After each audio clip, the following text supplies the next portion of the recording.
ചാരുമൂട്ടിൽ വഴിയോര വാണിഭക്കടയിൽ മോഷണം. 3 പേരെ നൂർനാട് പോലീസ് അറസ്റ്റ് ചെയ്തു. ശാസ്താംകോട്ട, പള്ളിക്കൽ, കുളത്തൂപ്പുഴ സ്വദേശികളാണ് അറസ്റ്റിലായത്. 60,000 രൂപ വിലയുള്ള തുണിക്കെട്ടുകളാണ് മോഷണം പോയത്. ചാരുമൂട്ടിലാണ് വഴിയോര വാണിഭക്കടയിൽ മോഷണം നടന്നത്. സംഭവത്തിൽ 3 പേരെ നൂർനാട് പോലീസ് അറസ്റ്റ് ചെയ്തു. ശാസ്താംകോട്ട സ്വദേശി ജയരാജ, പള്ളിക്കൽ സ്വദേശി ബിജു, കുളത്തൂപ്പുഴ സ്വദേശി പ്രവീൺ എന്നിവരെയാണ് നൂർനാട് പോലീസ് പിടികൂടിയത്.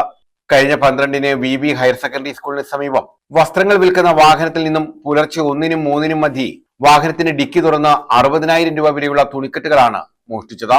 രാവിലെ കടയുടമായി എത്തിയപ്പോഴാണ് മോഷണ വിവരം അറിഞ്ഞത്. CCTV പരിശോധിച്ചപ്പോഴാണ് പ്രതികളെ മനസ്സിലായത്.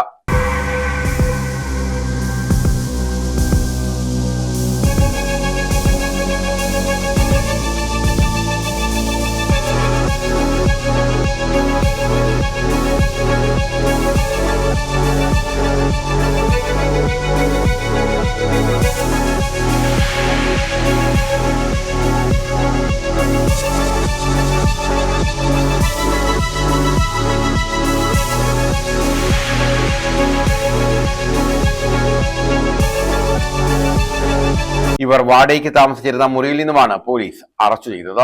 News bureau, Charummood.